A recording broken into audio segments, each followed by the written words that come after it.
আবরার কিছুটা সময়ের জন্য থামে। তার চোখ জোড়া অশ্রুতে টইটম্বর হয়ে গিয়েছে। শেষে তার স্পর্শ আর হায়ারও। খানিক বাদে আবার বলতে শুরু করে, একটা কথা বলো তো, তুমি কি পারবে আশিয়ানকে ছাড়া ভালো থাকতে? হায়া আবরারের প্রশ্নের কোনো উত্তর না দিয়ে চুপ করে বসে থাকে। কিছুক্ষণ পর তার ফোপানোর আওয়াজ পাওয়া যায়। আবরার তার ফোপানোর আওয়াজ শুনে নিঃশব্দে হেসে দেয়। তারপর বলে, তুমি নিজেও যে ভালো থাকবে না সে তুমিও জানো। শুধু শুধু তাহলে বিচ্ছেদের মতো কঠিন শাস্তি নিজেদের উপর নিচ্ছ কেন? বিচ্ছেদ কি এতই সহজ?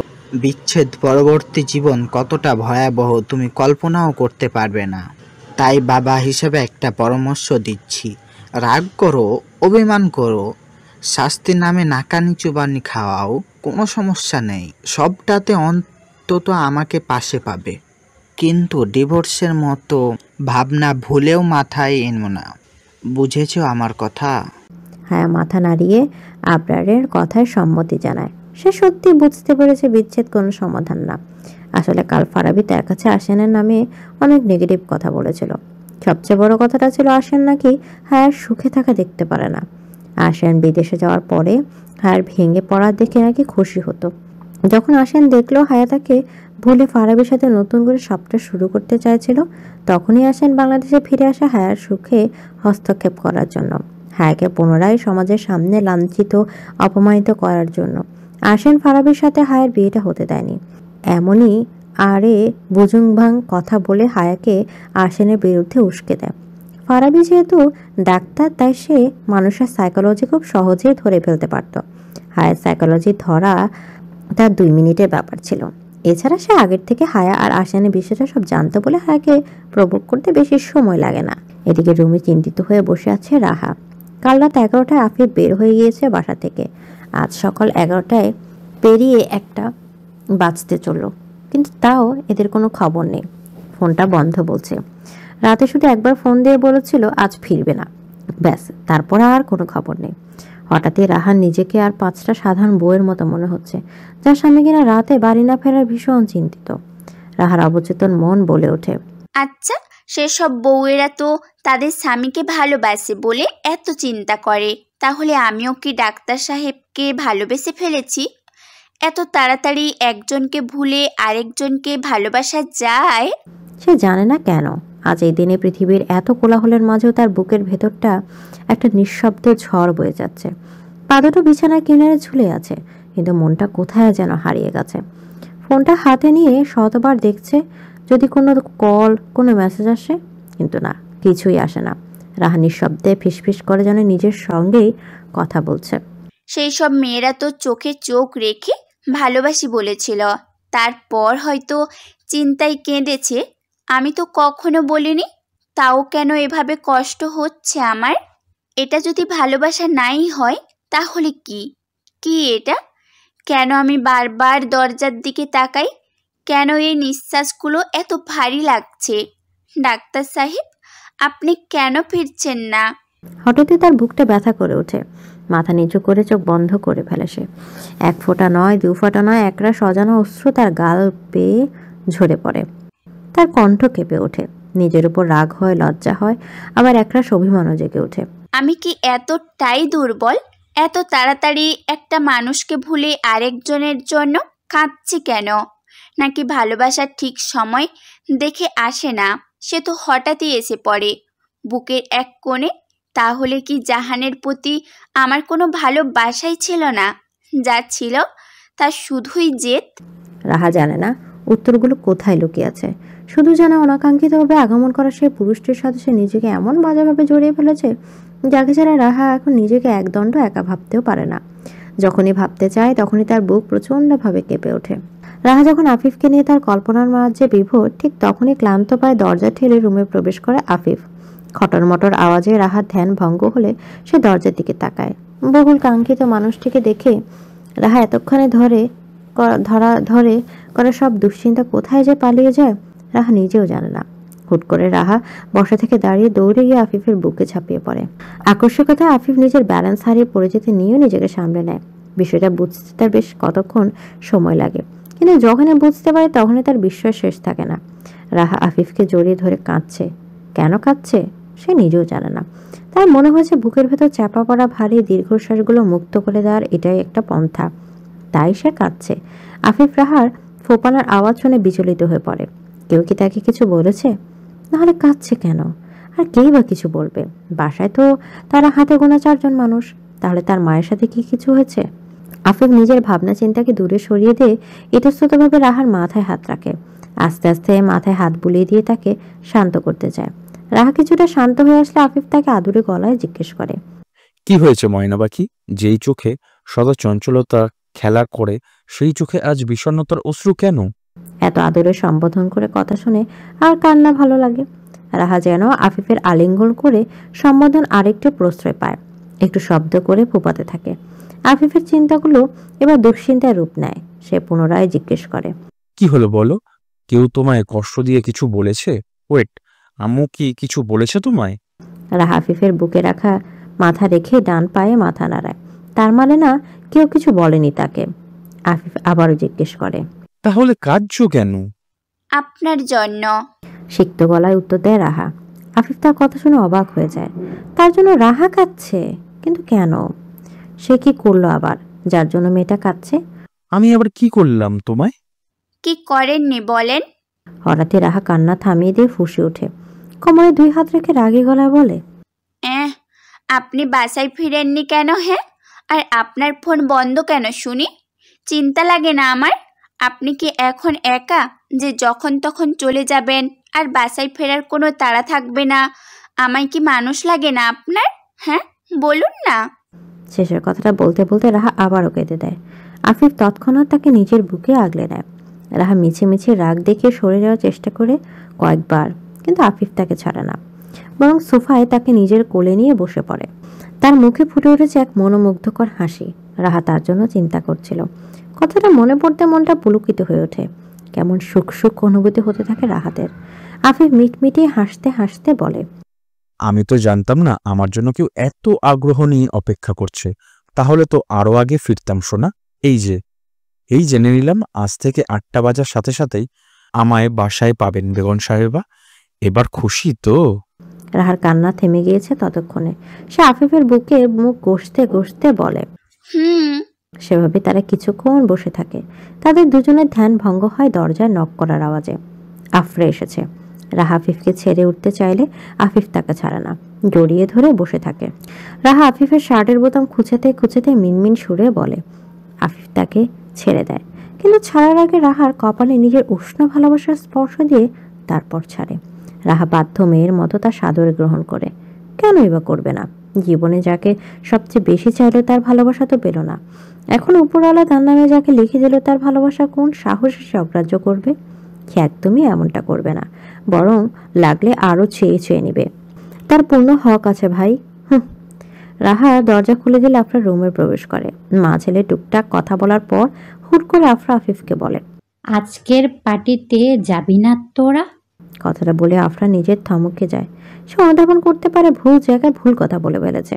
সবকিছু জানার পরও রাহার সামনে এ কথা উঠানো নিজের উপরই নিজের রাগ হয় আফরার। আফিফ পরিস্থিতি সামলানোর জন্য তাড়াতাড়ি করে বলে, না আম্মু, যাব না। আজ আমরা দুজন একটু বাইরে যাব। এখন আমি একটু ঘুমাবো। কাল ঘুমাইনি সারা রাত। আফরাও আফিফের কথা শুনে চলে আসতে নিলে রাহা তাকে পেছনে ডেকে ওঠে। আফরা তাদের দিকে তাকালে রাহা স্বাভাবিকভাবে বলে, আমরা যাব পার্টিতে আম্মু। তুমি গিয়ে রেস্ট নাও, সবাই একসাথে রওনা হব পার্টিতে যাওয়ার জন্য। আমি বললাম তো আজ আমরা দুজনে বের হব। রাহা আফিফকে মেঘে ধমক দিয়ে বলে, মাথা ঠিক আছে আপনার? আপনার বোনের রিসেপশনের পার্টি আর আপনিই কিনা যাবেন না? মেয়েটার মন খারাপ হবে না আপনাকে না দেখতে পেলে? আমি একবারও বলেছি যখন যাব তখন যাচ্ছি আমরা, আর কোনো কথা না।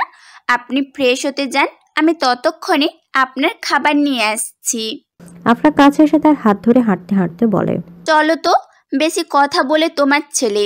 শুরুতে এমন চুপচাপ থাকতো, আমি ভাবতাম ছেলেটা কথা বলতে পারে না নাকি। এখন দেখি কথা বলার উপর পিএইচডি করে রেখেছে। আফিফ আর আফরা দুজনেই রাহার কথা শুনে হেসে দেয়।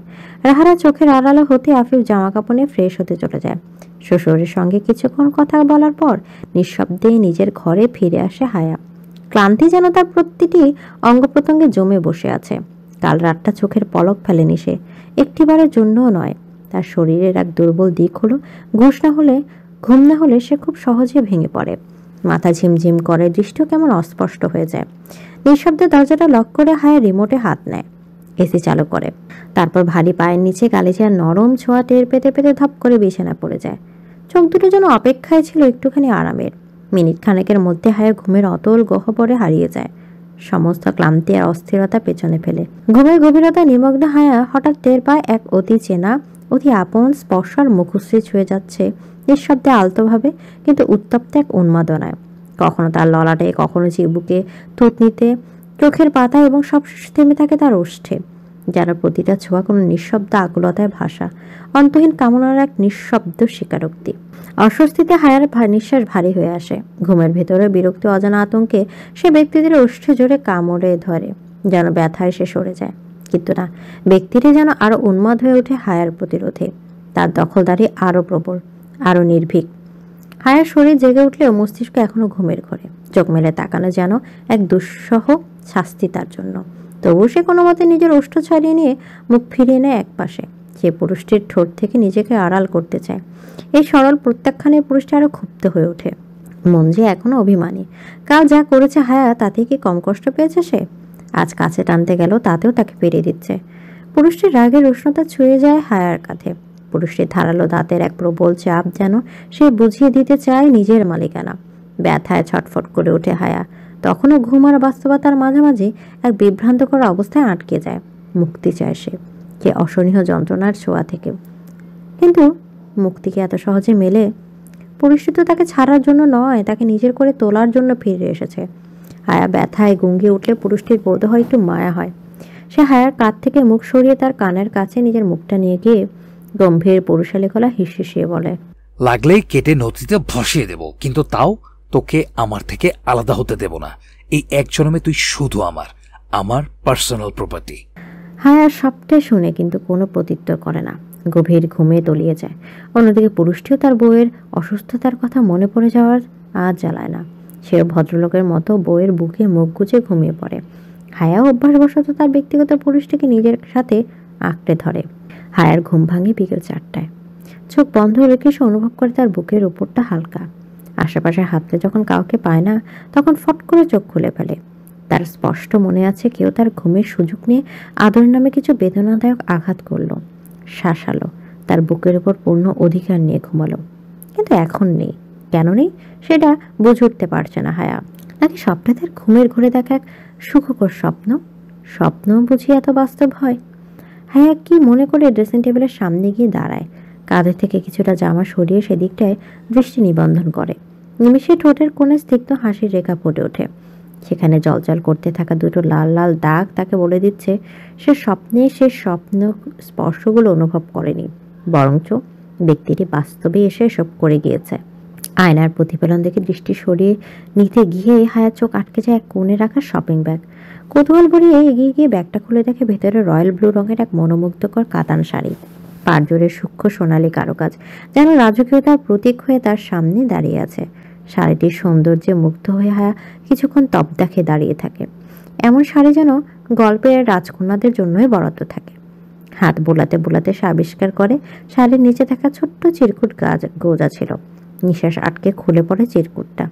সেই চিরকুটে স্পষ্ট দৃঢ় এক হস্তাক্ষরে লেখা, এই শাড়ি বাদে যদি কোনো বস্ত্র তোমার অঙ্গে দেখি, তাহলে পরবর্তীতে আমি নিজ হাতে এই শাড়িটাই তোমায় পরাবো। And I mean it, Mrs Ashiyan Mirza.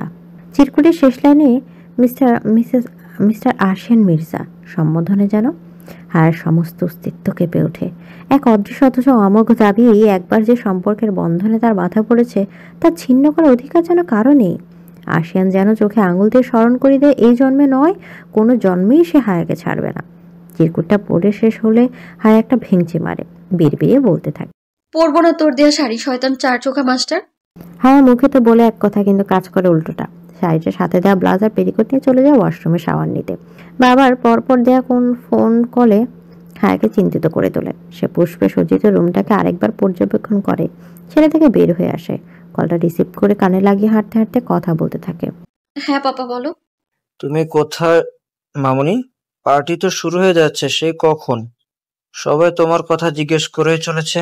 পাপা একটু বিজি ছিলাম, আমি আসছি 2 মিনিটে। হায়া কল কেটে নিচে গার্ডেনের উদ্দেশ্যে হাঁটা দেয়, যেখানে আপাতত পার্টি চলছে। সে এতক্ষণ লাগিয়ে তার ভাইদের বাসার ঘর সাজানো। অন্ধকার রুমটিতে একটি পুরুষ হায়ার স্পর্শকাতর অঙ্গগুলো ছুঁয়ে দিচ্ছে তার হাত দ্বারা।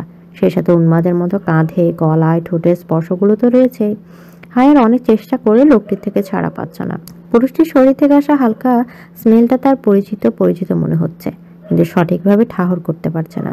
হায়া বহু কষ্টে নিজের শরীরের সব শক্তি কাজে লাগিয়ে পুরুষটাকে ধাক্কা দিয়ে নিজের থেকে দূরে সরিয়ে দেয়। চিলেকোঠের রুমটি তার অতি পরিচিত হয় ঘুটঘুটে অন্ধকারেও হাতড়াতে হাতড়াতে লাইটের সুইচ পেয়ে যায়। সুইচে চাপ দিতে পুরো রুম আলোকিত হয়ে যায়। হায়া তাড়াতাড়ি করে পেছনে ঘুরে তাকে স্পর্শ করা পুরুষটিকে দেখার জন্য। লোকটিকে দেখে হায়া হতভম্ব স্তব্ধ হয়ে যায়। তার অজান্তেই মুখ দিয়ে বের হয়ে যায়। হায়া স্টেজের সামনে এসে দাঁড়াতে জাবিন উঠে গিয়ে স্টেজে পা রাখলেন। এক হাতে মাইক তুলে দিয়ে হাসি মুখে উপস্থিত সবাইকে উদ্দেশ্য করে বললেন, লেডিস অ্যান্ড জেন্টলম্যান, আপনাদের সবাইকে আন্তরিক ধন্যবাদ জানাই আমার ছেলেদের রিসেপশন পার্টিতে এসে আমাদের আনন্দের অংশীদার হওয়ার জন্য। আপনারা দোয়া করবেন যেন তারা চারজন ভবিষ্যতে সুখ, শান্তি ও ভালোবাসায় ভরপুর একটি জীবন গড়তে পারে। আশিয়ান মির্জা। আর এই বিশেষ সন্ধ্যার শুরুটা হতে যাচ্ছে এক অসাধারণ পরিবেশনার মাধ্যমে। পারফর্ম করবে আমার আদরের প্রিন্সেস, আমার মেয়ে জেসমিন তালুকদার হায়া, এবং তার স্বামী আমার প্রিয় ভাগ্নে। আলোকিত এই ফ্লোর এখন তোমাদের অপেক্ষায়। প্রিন্সেস আর আশিয়ান, চলে এসো তোমরা। হায়া তার বাবার এমন অ্যানাউন্সমেন্ট শুনে ভিমড়ি খাওয়া জোগাড় হয়। হ্যাঁ, সে ডান্স পারফরমেন্স করতে চেয়েছিল আশিয়ানের সাথে, কিন্তু মাঝের ঝামেলাটার কারণে কোনো প্র্যাকটিসই করা হয়নি। এখন সে বিনা প্র্যাকটিসে নাচতে গেলে মান সম্মান ক্ষয়ে আসবে, এটা শিওর। এসব ভাবতে ভাবতেই তার ঘাম ছুটে যায়। হঠাৎ এক শক্তপোক্ত হাত তাকে টেনে নিয়ে যেতে থাকে। হায়া ঘাড় ঘুরে ব্যক্তিটির দিকে তাকালে দেখতে পায় ব্যক্তিটি আর কেউ নয়, তারপর দ্য গ্রেট আশিয়ান মির্জা। হায়া আশিয়ানের দিকে ভালো করে খেয়াল করে দেখে আশিয়ান তার সাথে ম্যাচিং করে রয়্যাল ব্লু কালারের পাঞ্জাবি পরেছে। পাঞ্জাবির হাতাগুলো কোনোর কাছাকাছি গোটানো, যার কারণে পুরুষ হলে হাতের পশমগুলো সবই উন্মুক্ত হয়ে রয়েছে। বাম হাতের কবজিতে দামি রোলেক্স ব্র্যান্ডের ঘড়ি। চোখ ধাঁধানো হ্যান্ডসাম লাগছে আশিয়ানকে। হায়া আশিয়ানের এমন রূপ দেখে কয়েকটা ফাঁকা ঢোক গিলে নেয়। হায়া এবং আশিয়ান স্টেজে উঠে আসতেই মে আগার কাহো গানটা বাজতে থাকে। আশিয়ান নিজের ইশারায় হায়াকে মুভ করাতে থাকে। হায়া কয়েক জায়গায় মিস ব্যালেন্স হয়ে গেলেও আশিয়ান তাকে সামলিয়ে নেয়। ডান্স করতে করতে হায়া একটা ঘোরে চলে যায়। তার সেই ঘোরে কাটে উপস্থিত সকলের করতালিতে। একে একে নিউ কাপলরাও ডান্স করে। হায়া তার বাবা মা, শ্বশুর শাশুড়ি, আদিবার পরিবার সকলকে টেনে স্টেজে নিয়ে এসে নাচ করায়। খুবই সুন্দরভাবে সময়টা কাটায় সকলে। প্রোগ্রাম শেষ হয় রাত 11টায়। হায়া অবশ্য তার ভাইদের বড়দের 10:30টার দিকে নিয়ে বাড়ির ভেতর চলে গিয়েছে। তার প্ল্যান, বিয়ের দিন এত ঝুট ঝামেলার মাঝে দরজা আটকিয়ে টাকা নিতে পারেনি, কিন্তু আজ সে নিবেই নিবে।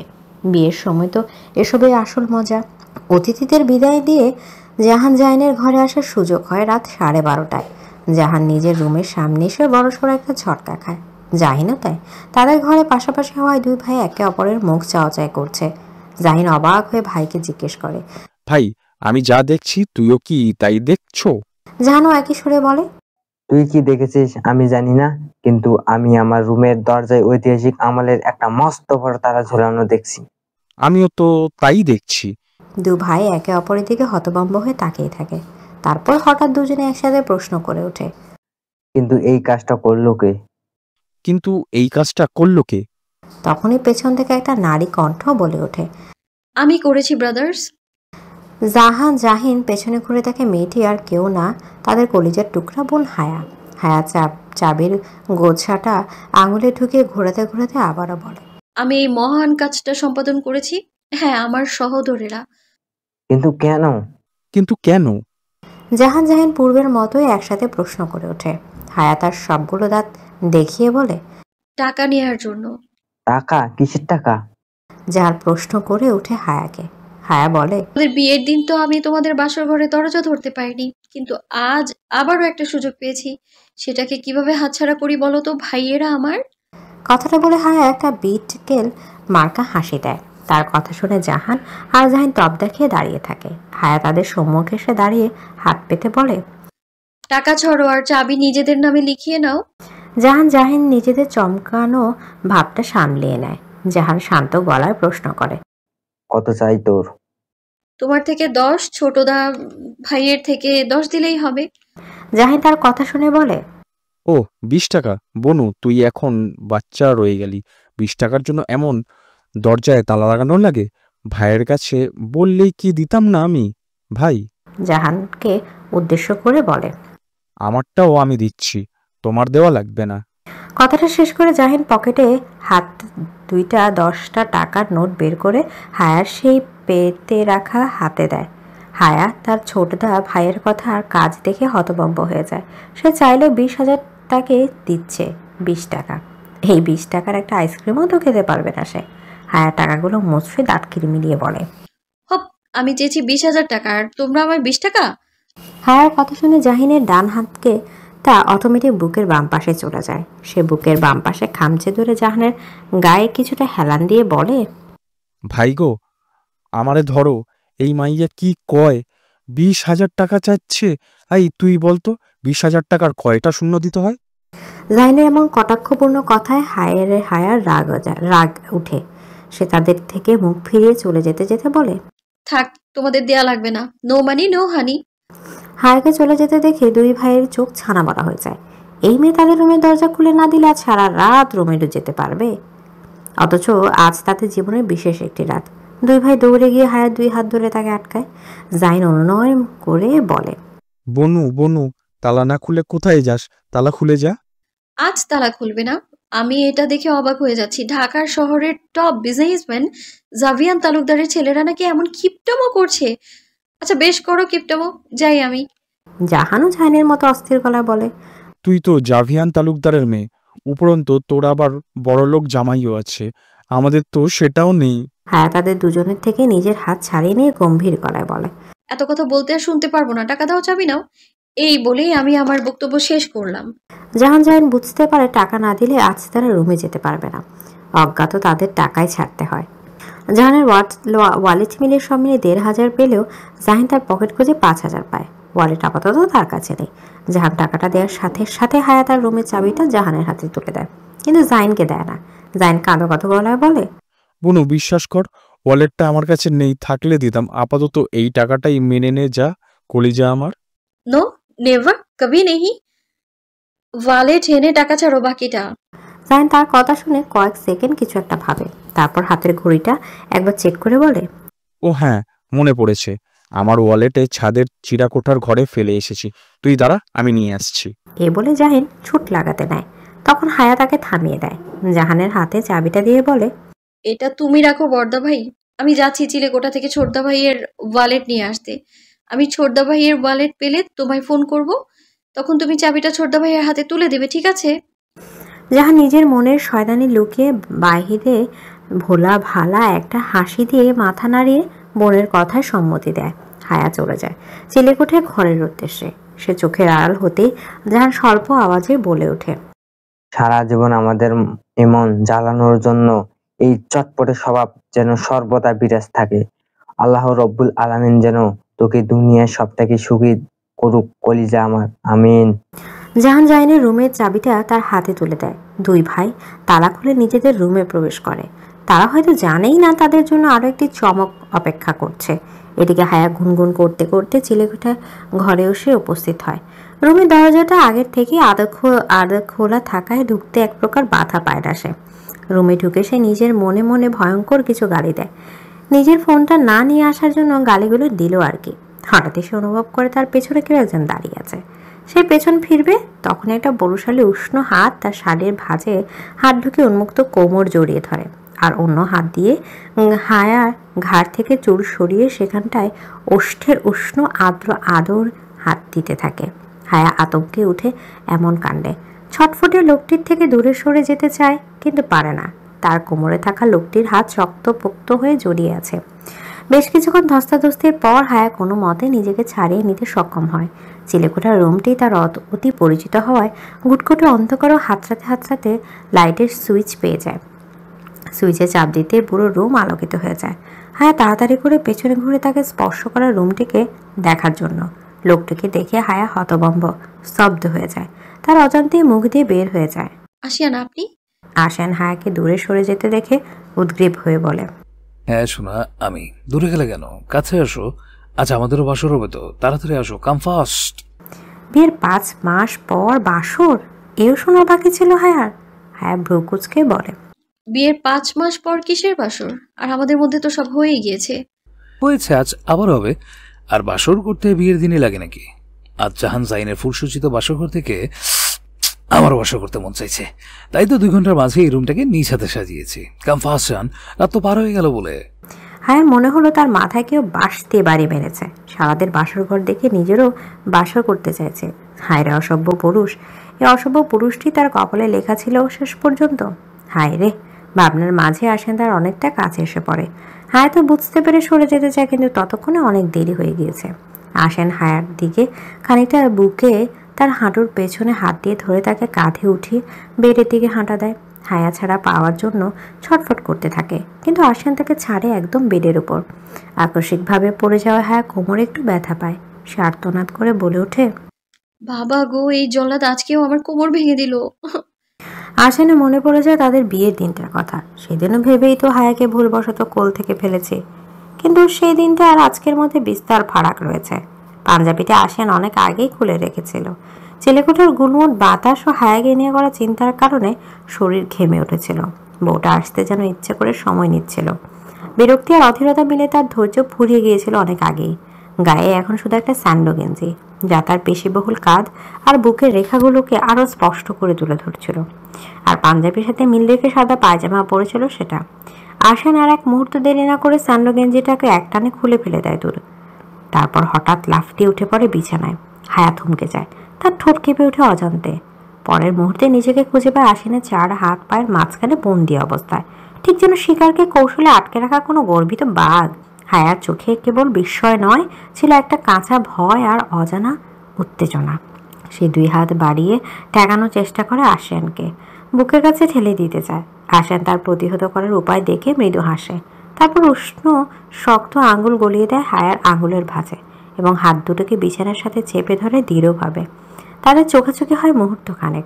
আসেনের চোখে ছিল দাবির ঝিলিক, আর হায়ার চোখে ছিল মৃদু কাঁপন এবং অনুভূতিদের ঝড়। আসেন তার মুখটা নিয়ে আসে হায়ার কানের খুব কাছে। তার গরম নিঃশ্বাস হায়ার কাঁধে পড়তে হায়া আরও একবার কেঁপে ওঠে। আসেন এক দহন জাগানো হাসকি সুরে বলে, তুমি যতই আমার থেকে দূরে যেতে চাইবে, আমি ততই প্রগাঢ়ভাবে তোমার নিঃশ্বাস, তোমার অস্তিত্বের সাথে মিশে যাব। তুমি আমার চেয়ে আমার পাপ, আমার বৈধ অধিকার। কথাটা শেষ করে আসেন সকালে যেই জায়গাটায় কামড় দিয়েছিল সেই জায়গায় প্রগাঢ় এক চুম্বন করে। আসেন তাতেই শুধু থেমে থাকে না, একের পর এক আদরে হায়াকে নিজের আয়ত্তে নিয়ে আসে। হায়ার শরীরটা এক মুহূর্তে কেঁপে ওঠে, কিন্তু সে জানে এটা ভয় নয়, এটা সেই অনুভব যা তাকে ভেঙে না দিয়ে গলে যেতে চায়। হায়ার এই গলে যাওয়াটাই আসেনকে গভীর ভালোবাসার প্রমাণ। সময় গড়ানোর সাথে সাথে 2 মানবী নিজেদেরকে ভালোবাসতে ব্যস্ত হয়ে পড়ে। হায়া সকল মান অভিমান সাইডে রেখে ভালোবাসার মানুষটির ডাকে সাড়া দেয়। হায়ার সুখকর বেদনায় ডুবে থেকে আসেনকে বলতে থাকে, আপনি খারাপ আসিয়ান, ভীষণ খারাপ আপনি।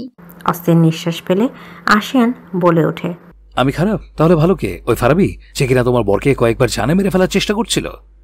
আসেনের কথা স্পন্দন শ্রবণ নালী ছুঁয়ে হায়ার স্নায়ুর উপর এক অজানা শিহরণ নামিয়ে দেয়। সে আটকে উঠে তাকায় চারপাশে, যেন শব্দ নয়, কোনো অস্ত্র তাকে বিদ্ধ করল। তার ভালোবাসার মানুষটিকে মারতে চেয়েছিল ফারাবি? হায়া আসিয়ানের উন্মুক্ত পিঠ খামচে ধরে আতঙ্কিত গলায় জিজ্ঞেস করে, কি বলছেন আপনি? ফারাবি ভাই আপনাকে মারতে চেয়েছিল? ঘামে ভেজা কপালে নরম এক চুম্বন এঁকে আসেন কানে কানে এক মুলায়েম কণ্ঠে ফিসফিসিয়ে বলে, জি আমার ভালোবাসা, আমার বার্থডের পরের দিন যে অ্যাক্সিডেন্টটা হয়েছিল না, সেটাও কিন্তু ফারাবি করিয়েছে। এমনকি আরো অনেক ঝামেলা তৈরি করতে চেয়েছে সে আমাদের মাঝে, যেগুলো না বললেই নয়। হায়া ভয় পেয়ে যায় আসেনের কথাগুলো শুনে। ভালোবাসার মানুষটিকে হারানোর ভয় তাকে আষ্টে পৃষ্ঠে জড়িয়ে ধরে। আসেনের বহু নিকটে থেকেও সে ভয়ে কাঁপতে থাকে মৃদু করে। চিলেকোঠায় ঘরের কয়েকটা জানালা আছে, সেই জানালাগুলো দিয়ে পূর্ণিমার চাঁদের আলো এসে ঘরটাকে আলোকিত করে তুলেছে। আসেন হায়ার শরীরের মৃদু কম্পন ও আবছা আলোয় তার আতঙ্কিত মুখখানা সন্তর্পণে অবলোকন করে। তাদের এই স্পেশাল মুহূর্তে হায়ার ভয় নয়, তার ভালোবাসা চায় আসিয়ান। তাই তো সে নিজ পন্থা অবলম্বন করে হায়ার ভয় দূর করতে ব্যস্ত হয়ে পড়ে। হায়াও একসময় নিজের ভয় ভুলে আসেনের পাগল করা ভালোবাসায় ডুবে যায়। ঘনিষ্ঠ মুহূর্তে হায়া শুধু একটা কথাই শুনতে পায়, আমার একটা ছোট্ট প্রিন্সেস চাই হায়া, প্লিজ। আমার ঘর আলোকিত করার জন্য একটা হায়া লাগবে আমার। জাহান রুমে এসে আটকে উঠে, অস্থির হতভম্ব গলায় বলে ওঠে, হায় আল্লাহ, আমার বউ কই?